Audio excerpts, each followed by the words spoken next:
Hello everyone and welcome back to another episode of the Weekly Poker Showdown brought to you by PartyPoker. I'm your host, Jamie Staples. This week on the show, we have Tom Waters, the Managing Director of PartyPoker. I get to ask him about all sorts of products that have come out on PartyPoker and changes that have happened over the past year and a half, and a little bit looking forward into the future as to what we can expect from PartyPoker going forward. So incredibly exciting to speak with him. But before we get to that interview, let's get into some of the online poker news. Kicking off now with the Poker Masters main event. Linus Lawliger won the Poker Masters main event for $1,097,000. 77 players bought in for the $51,000 buy-in, and the top 10 players cashed. All top 3 players took home more than $500,000. Chris Kruk finished third place for $519,750. Giuseppe Ladicernia placed second place for $750,750. The guarantee was $2 million, but the main event eventually paid out $3.8 million. That's an incredible prize pool. So congratulations to everyone that worked on the Poker Masters. Alexandros Kolonias was the winner of the Purple Jacket as the overall points leader for the series, winning $50,000. Congratulations on that in the Purple Jacket. Meanwhile, Mustafa Kanit and Ali Ismarovic won their second titles of the series. I know Ali is a past winner of that Purple Jacket. Ismarovic won the $1 million guaranteed No Limit Hold'em 8 Max, first place paying out $446,250. The guarantee was comfortably beaten with a total prize pool of $1.2 million. Kanit won the $500K guaranteed 6 Max with a total prize pool, again, easily beat the guarantee of $760K. Kanit's prize was $237,000. I had so much fun watching these Poker Masters. I think it was a lot of fun to just watch the tables and have the real names and be able to sweat these big pros playing in like massive buy-ins online. It was a lot of fun. So I'm looking forward to the future when there's going to be some other high roller series on PartyPoker. More details about that coming up very soon. Bit of a PowerFest wrap up here. Team PartyPoker, Jao Samao won the $150K guaranteed 8 Max knockout, beating Biagio Sereno heads up. First place paid out $11,104, and Samao picked up also $10,500 in bounties. This followed Samao's win in the $75K guaranteed 8-6 Mix Max knockout and the $25K guaranteed PLO 6 Max knockout fast. Another Team PartyPoker pro, Joseph Sumanik, made the final table of the $400K guaranteed 8 Max knockout, placing 7th place for $5,000 plus $4,000 in bounties. Marc-Andre Ladresseur won the event, cashing $30,700 plus $34,000 in bounties. That's a pretty impressive prize. Congratulations to Mark. Meanwhile, the big game beat its guarantee of $1 million with a $1.17 million payout for the top 32 finishers. Alex Foxen won the first prize for $239,000. Alex Foxen, again, getting it done out there. Let's jump now to some of the PartyPoker news. PartyPoker is going to host the inaugural Super High Roller online series. It's going to be held in partnership with Poker Central. More than $20 million in guarantees will be paid to players across 28 high roller events from Saturday, May 23rd until Monday, June 1st. All tournaments are going to be 2-day events, and the series concludes with the Super High Roller Bowl online. Super High Roller Bowl Online will be a 2-day freeze-out event with a minimum guarantee of $3 million and the buy-in of $100,000. Wow. $100,000 online. That is going to be a lot of fun. I can't wait to watch that. I will definitely be on Twitch checking that out. Bit of a nice story here for the everyday player. I mean, we talk a lot about high rollers, big online events. How about just the normal everyday poker player? Well, here's one. Ruslan Masenko won a million seat without spending a cent. Ruslan won a $10,000 millions passport by playing in free rolls and making his way to the final. He fought back after losing a big hand with pocket aces near the beginning, but the Belarusian eventually won the passport following previous cashes in PartyPoker live events. He finished third in a $740 buy-in Eurasian Poker Tour Minsk event that was presented by PartyPoker, and he won $18,000. Ruslan said, My friends thought it was impossible, but I set a goal to win a millions passport for free. I believed in myself. If you really want something and work on your poker game, you will achieve your goal at some point. End quote. Ruslan, I am so pumped up to hear that, man. I love it. I love the mindset of just like, I have a goal, I'm going to work hard for it, and I can do it. There's too much pessimism in the poker world nowadays, my friend, and I like how you're going at this, and it's paid off with a millions passport. Congratulations on the millions seat for free. Pretty well done, my friend. Last thing I want to mention before we get into the interview is Spins Ultra. Brand new spin format. Instead of the normal 500 chips and 3-minute levels, it is 300 chips and 1-minute levels. So a very fast poker format. I've done a little bit of testing of this, and it is quite fun. It's really exciting. If you want to play just a bit of poker quick on the fly, you only got 3-4 minutes, this is the game for you. So that's out on Party Poker now. You can check that out. I'd love to hear what you think. Coming up very soon here on Party Poker, starting May 3rd, actually, we have the WPT Online. This is a tournament series I'm so excited about because I think it's really prestigious. You know, the ability to actually win a World Poker Tour event, like a full-fledged buy-in. This has been planned for a long time too. So this happened before the COVID-19 crisis. It's just really exciting that I get to play this, I get to stream it on Twitch, and I'm sure a lot of you share the same feeling. So you can check out the full schedule if you go to partypokerlive.com. There's a WPT Online schedule there, as well as you can see it in the client. This weekend kicking off with the mini opener, which is a $5,000 buy-in. There's also a $2,100 knockout. But for me, the WPT 500 is more my speed, $530 buy-in, so that's pretty good. And a WPT Super 50, which is a $55 buy-in.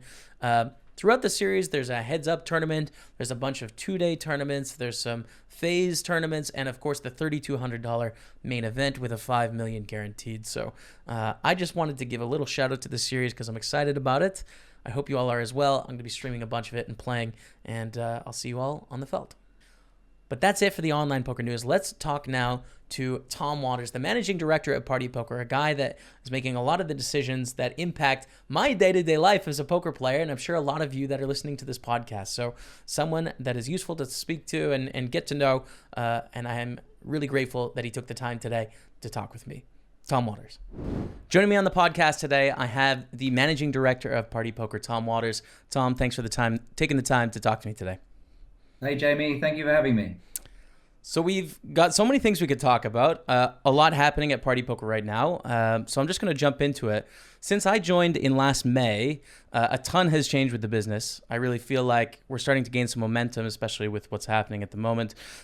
So for you, I'm wondering, what are some notable events over the past year and a half or so at Party Poker from your perspective? So much has happened in the last year, so it's difficult trying to isolate and talk about one or two things. But I think of the standout things that have happened, Millions Online again last year, to run that again at 10K was a massive achievement. To hit that guarantee was phenomenal last year. I thought we were in trouble, to be honest, at one point, but the guys flooded in towards the end. So Millions Online was a brilliant achievement to get there again. So we hit that guarantee at 5K, and then last year to do it again at 10 was really cool. Software, I think we'll probably talk about software quite a lot during this podcast, but Party has gone from having software that was pretty much defunct 3.5 years ago to software now that's I think regarded as pretty good. I know we still have our problems, it's not perfect, but we've released some pretty cool stuff over the last year, and we've tried to be a little bit different as well. Yes, you have to offer what the industry is offering, but things like tournaments in real names has been a bit of a game changer for us. We've also mobile again. I think we'll talk about in a minute, but the mobile poker product, which I really like, is very different, offering something different to the players. That was a risk for us. I'm really happy with how that's taken on. The player feedback has been really great. It's been actually pretty fun doing that project, working with you guys and the rest of the pro team and other people testing and playing around until we've got it right. And the other thing with the software probably is that it was pretty boring before, maybe a little bit more than a year ago, but it was sort of one table theme. Everything was quite flat. And I think looking at the client at the moment, and particularly in the last few weeks, the Poker Masters theme that the guys did was really great. I really like the WPT theme that's come out. The Irish Open theme was cool as well. There's a graffiti set up in there now. I think there's a lot more in there. If you want to sit and play and have different themes for different tables or for depending on how you have your setup, I think it looks totally different to how it did 18 months ago. So for me, they're probably the software highlights. I think one kind of boring thing that I'd probably mention as a highlight actually is our game integrity team Right. last year. So these are the guys that look for bots. They detect different forms of cheating and collusion and people up to no good online, basically. this team have done an absolutely phenomenal job since they were formed 18, 24 months ago.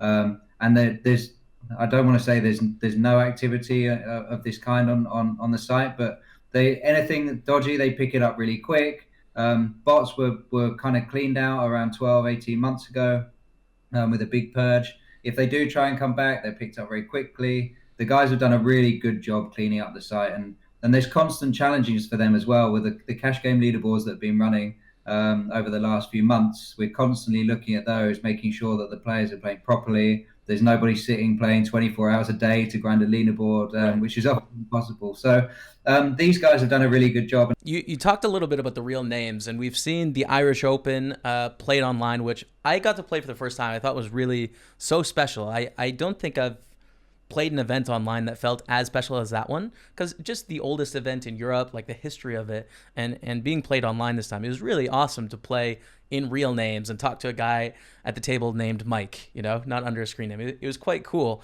So I'm curious about the future of real name tournaments, and then also these big series that are coming to the site. We have WPT kicking off on May 3rd for 2 weeks with a 3,300 main event. So pretty exciting stuff. Just talk a little bit about that. So it's interesting you say that actually about the Irish Open, because I'd heard similar comments, and actually I wonder for you, did it feel more like a live event to you than a traditional online series? Oh, 100%. Yeah, people were chatting at the tables. Like, it was very friendly banter. It was nice.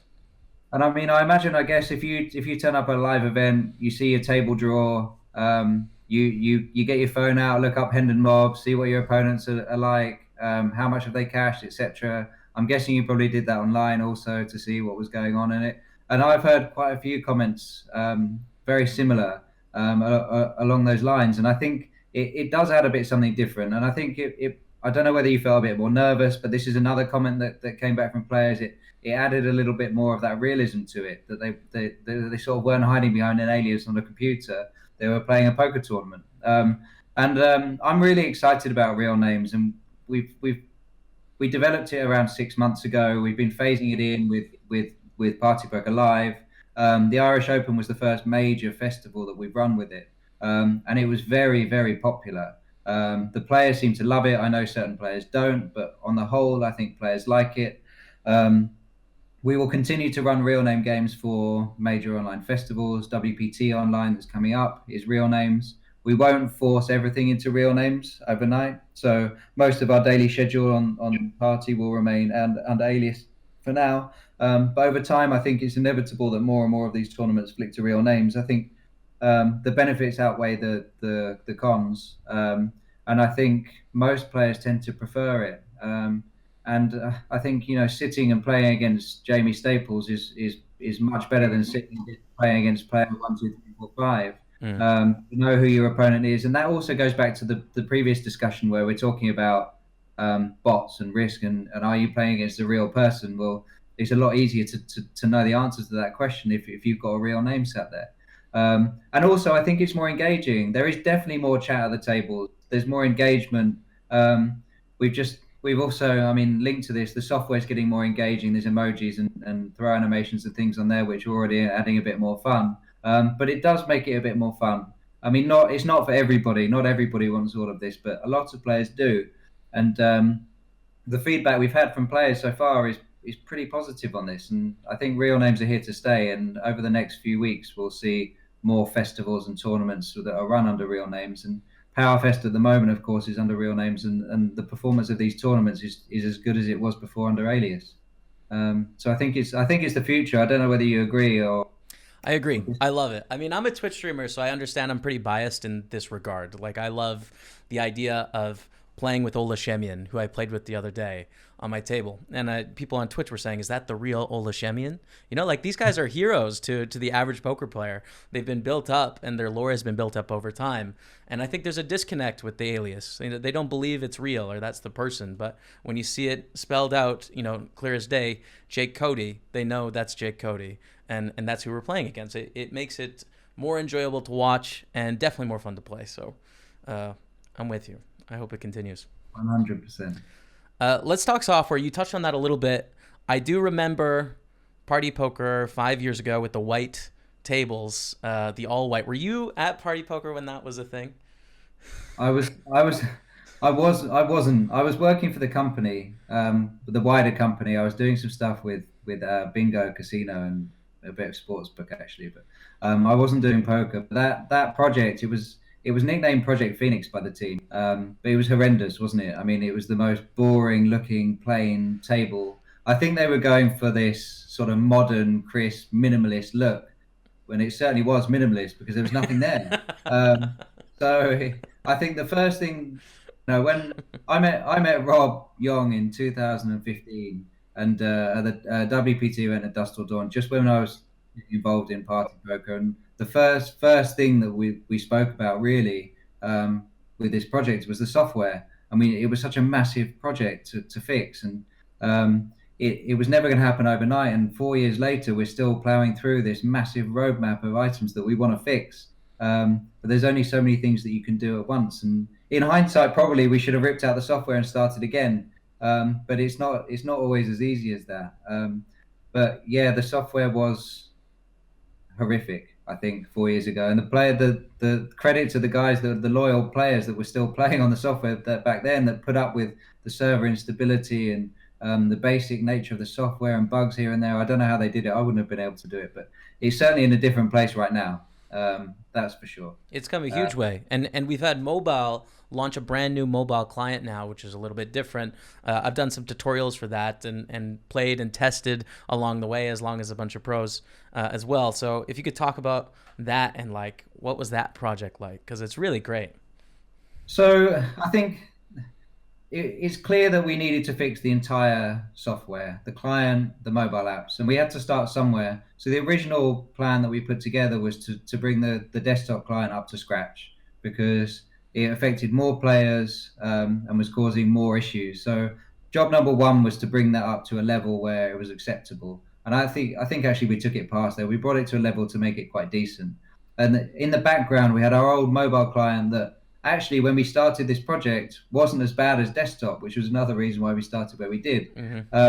But it gradually became more and more aged, plain looking, a little bit like that old white the table that you were talking about for desktop clients.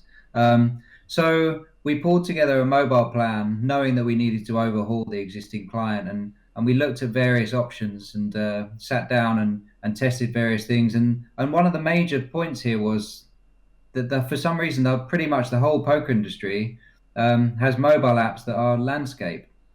Now, when you're playing on your phone, generally it's casually. You've got notifications coming through. Maybe you want to do two things at the same time. Maybe you're sat on the train doing something, playing a game of poker or whatever else. But it's very difficult to do that when you're playing in landscape mode. Yeah. So we bit the bullet and tried to do portrait. Now, portrait poker actually is quite difficult to design, and when you go through for some reason you think it's the same right on the screen, but it's not. It's when you have to have the buttons at the bottom to bet with. It's quite difficult to squeeze everything in, and it took us a long time to get everything planned in. But once we got the layout right and the design, it looks so much better and is so much more engaging and was really fun to play. It's also a lot quicker than our old client. The actions in there are crisp. It's fast. There's some cool stuff in there. You can throw the animations at people, send a pigeon to your friend, or a goat or whatever else. There's loads of stuff in there, taxis and all sorts of things. So they're all pretty good fun. It's not perfect. So at the moment, we've only rolled it out for spins, for cash games, and for fast forward. So tournaments are coming. Sit and goes are coming. Probably, well, hopefully in the next 6 weeks, we'll be rolling out MTTs in the portrait format. And once that's done, there's a whole wave of items that we've identified that we want to improve. Will come in a second wave. Some of them we're tweaking along the way. I know we got some things wrong. So the fast forward button, for example, fast fold on the mobile app was in the wrong place. People were going to press fold and then they were raising by mistake. That was a cock up. So we fixed that. We've moved it. We're looking at other stuff to improve all the time, and I think player feedback's vital here. So we do have player groups that we test with before we go live. So the pros are helpful, and some other sort of trusted groups of players, and they help us. We don't get everything right. But I think, in the next 3 to 6 months, the mobile app will be complete for all products. There'll be enhancements everywhere. We'll add features that are missing. So deal making and things like that on mobile that aren't there at the moment will be coming in. Run it twice on mobile will come through as well. So it's quite an exciting time, and I think it's fun to play now. I don't know if you enjoy playing on mobile yourself, but it's quite engaging. And once you pick it up, something like spins or fast forward that's so quick, is Yeah. good. You're not sitting waiting around. Um, Plus, whether you're on tablet, you can do the split screen, which is pretty unique. And again, much easier to play than flicking between four tabs. So the mobile product's in a good place, and I think it's going to get a lot better. I think you're right about the how the old layout became really dated. Like I remember on the internet when it used to be sort of a joke when people filmed in vertical, right? Everyone would be like, "Oh, you got to film in horizontal." And since Yeah, Instagram, everything has changed. Like everything now is vertical, and people are using their phone standing up. So yeah, I think it's good. I imagine the rest of the industry will follow because it just makes sense. Like it's a better experience, and through testing it, it it's so much easier to play with one thumb. You can be doing whatever you want over here, it like is. instead of the whole sideways, like we're in an old PlayStation commercial, right? It doesn't. It is, and you can Yeah, do two things at once as well, which exactly. helps. Which we do a lot nowadays in this day and age. We do. We do. Um, so Spins Ultra just came out just last couple days. Um, Talk about this format. How did this come to be? What's the deal with Spins Ultra? Again, this is player requests. So I touched on this a little bit, but most of the stuff that we're doing with this, particularly around software, also with tournaments and our offering, is player driven. So our goal is to provide players with the poker site where they want to play. There's no point in us creating things and putting things up that they don't want because it's a waste of everyone's time. So I think other poker sites out there have a faster version of spins. They're very popular, and players asked us to develop it and add it. So it's as simple as that, really. And I think it's not for everybody. Spins Ultra is a very fast-paced game. You start with a small stack, and the blinds are aggressive, so it does take out a lot of the skill. If you don't get a hand early on, then you're screwed, Mm, unless you get lucky. But it's good for people that want to just a casual, fun game, and they want to punt a little bit, rather than sit and sort of grind away. So I right. think that the key message here probably is that we're not trying to replace other games. We're just trying to add for those that want it. So the traditional spins stay. We add spins ultra. Players can still play traditional cash games or fast forward or MTTs or whatever else. They've not gone away. So I know people moan when you add a new format because they don't like it, but I think we need to cater for everybody, and that's what we're trying to do ultimately. And spins ultra is a good example of that. Right. Yeah, I would love to pick your brain on that topic because it seems to be such a hotly contested debate in the poker industry, right? You have this large pool of poker professionals that play the game for a living and love the game. But then you also see operators innovate and often create these things that don't seem designed for professionals. I understand both sides in terms of like you need to create fun, exciting things to get people interested in poker and evolve as times change. But how do you and how does Party Poker sort of draw the line between catering to those loyal professionals and regular players that sort of make poker what it is, but also providing options to the newer player base? Like how do you weigh that out internally in the business? Well, I think the key point that you made there is that you need to realize new. So it's very difficult for somebody that's not really played poker before to come into the poker lobby and try and win an MTT, or sit and get eaten alive at a cash game table with these experienced players. So you need to give them a product where they last a bit longer and have a bit of fun and they want to come back. And if they do that, a percentage of those players are going to turn into poker players, and they'll end up grinding away in years to come. But I think on the point that you're saying, or people say that these professional players or grinders or whatever, however you want to describe them, aren't catered for.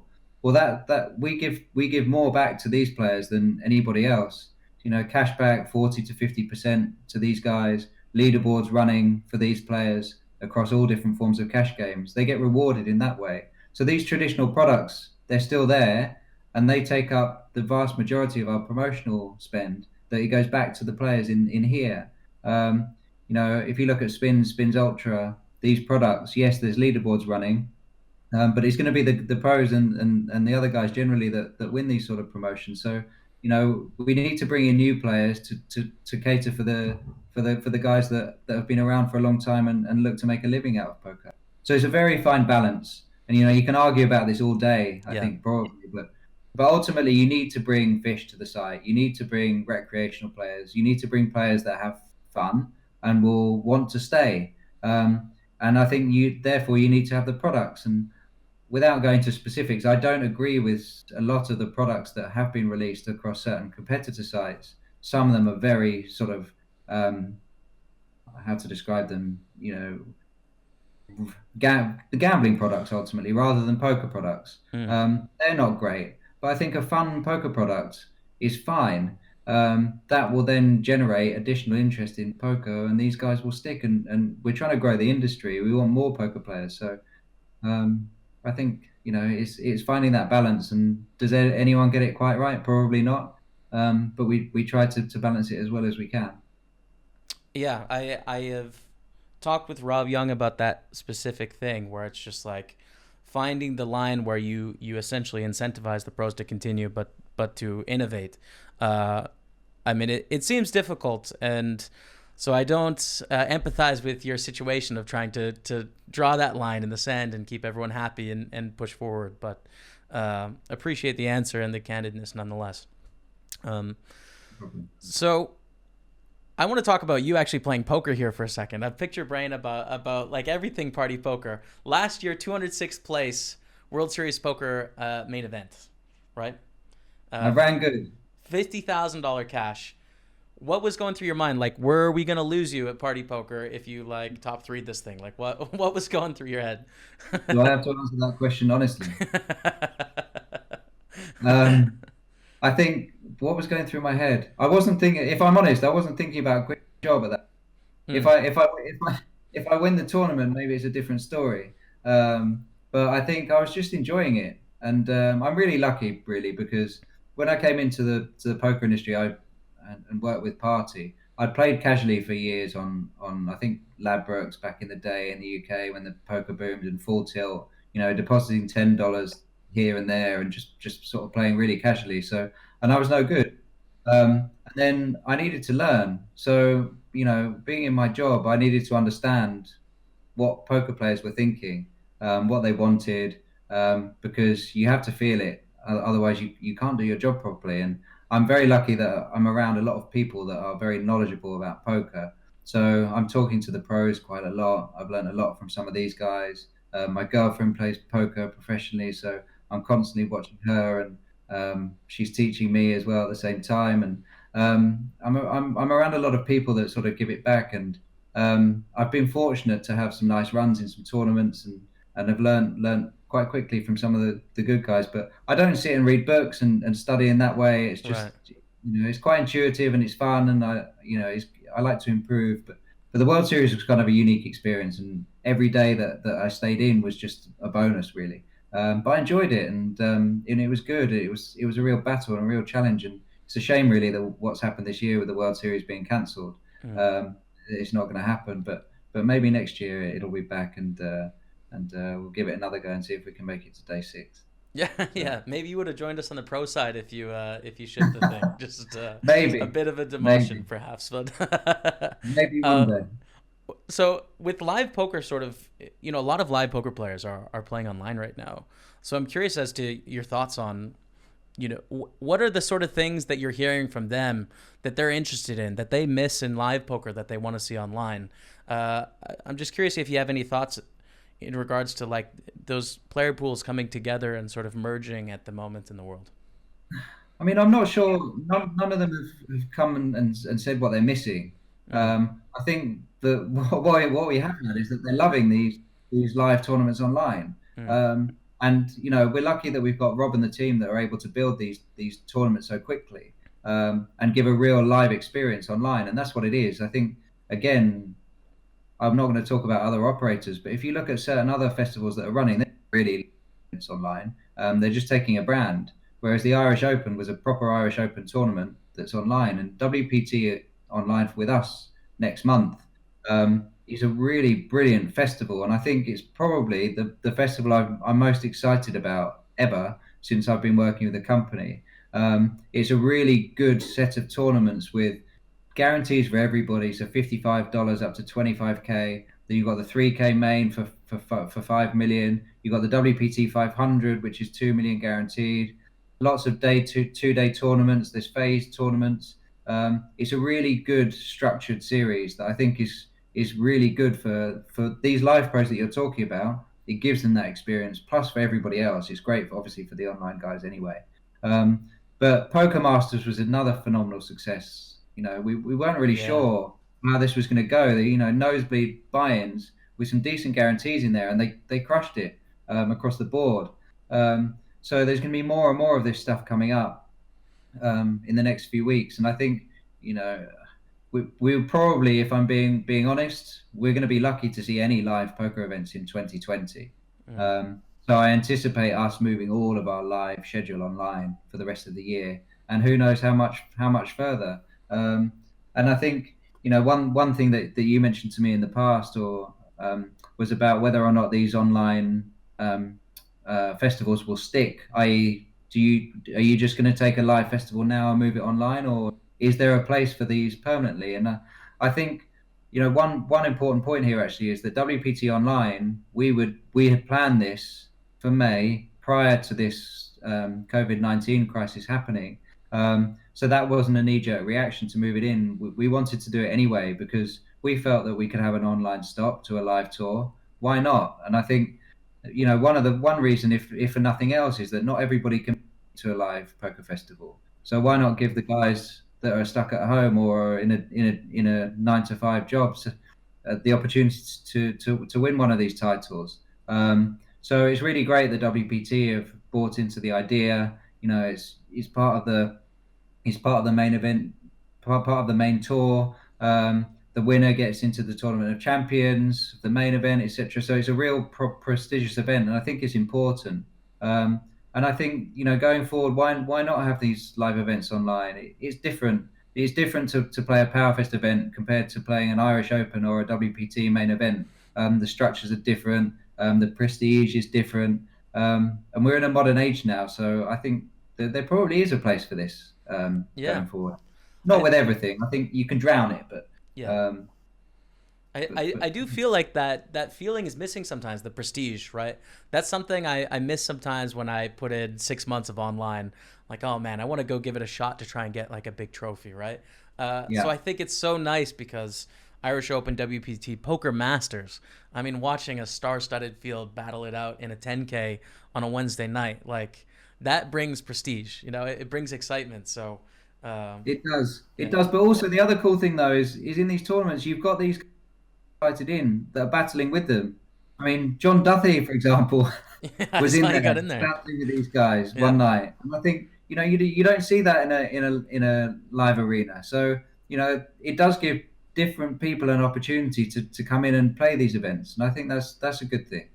So Absolutely. I got in there. more I got into one. I got you did. smacked around. It wasn't very nice, but I mean it was fun to You got play, there. right? Yeah, it was exciting. It was fun. The Twitch stream was hype. It's the Yeah. taking part that counts, isn't it, rather than the winning? So. yeah, yeah, Until you see what's up for first place. yeah, that's it. Um, so I want to leave you with a very casual question here. I got the scarf right here. I know you're a Tottenham Hotspur fan. Jose Mourinho, can he take us to a Premier League #1? No, No, no, never. It's not going to happen. never going to happen. Do you rate Jose Mourinho or what's I what's think the deal here? I think he was a great manager. I think he's no longer a great manager. I think he's stuck in his ways. It suits some players, it doesn't others. He's going to upset the big boys. I think Kane probably will lose patience. Mm, Uh, Pochettino leaving was probably the right decision, but I think although I really liked Mauricio, but I think Mourinho was probably the wrong choice. okay. You look at did you watch the Champions League game against Leipzig where we Yes. got absolutely battered? Hmm. Yeah. That guy, that manager, has got the team playing in the modern way, and I think someone like that was probably a better appointment than Jose. But Okay. maybe I hope he proves me wrong. I hope so too. I'm a relatively new fan. I was gonna ride Pochettino until the end. I'm surprised you're Poch out, but I'm learning here. I mean, you seem like a long term fan, so I'm learning from you, Tom. Thank you. Get to the new ground. It's incredible. I will be there soon. As soon as I can hop on a train safely, I will be heading down to London and checking out a match, my friend. Um, Thanks so much for taking the time, Tom. I really appreciate it. Excited about the future, and I'd love to catch up with you again another 6 months or a year and see sort of where things are at. Pleasure, Jamie. Anytime. Cheers. Thanks a lot. Big thanks to Tom for coming on the show and talking with me. I had a great time, and I look forward to having him on again. Now, let's talk about our hashtag JS Poker Hero, our competition where someone is going to win a $215 Party Poker Million ticket from watching the show. Now, I have to confess here, I screwed up a little bit this week. The Grand Prix for Dealers tournament that's going on, I haven't managed to play yet. I have to play on Friday this week. I haven't got a chance. So for last week's competition, there's no winner yet. There will be a winner after I play on Friday, okay? That's the deal. But we're going to run another competition this week where one of you is going to play the million. And you know what? I think you're going to win it. I just believe, okay? Or maybe second, because I'm going to play it too. So I'll hope for second place. This week's competition, can you guess the nationality of the winner of the WPT opener this Sunday? The winner will be chosen at random, and all entries must be made before the tournament starts. Use hashtag JSPokerHero. Someone out there is going to win a $215 ticket, and good luck, everyone, on your guesses, and as well in the WPT opener, because I'll be out there. That's going to be it for the show this week. Thanks, everyone, for taking the time and listening in. I'd love to hear your feedback. You can always tweet me at Jamie Staples on Twitter. If you're on iTunes, please drop a rating and a subscribe. That would be awesome. Spotify, you just do your thing and hang out there. YouTube, a thumbs up, subscribe to the channel would be awesome. Thank you all so much for watching the show this week / listening. But until next week, we'll see you later.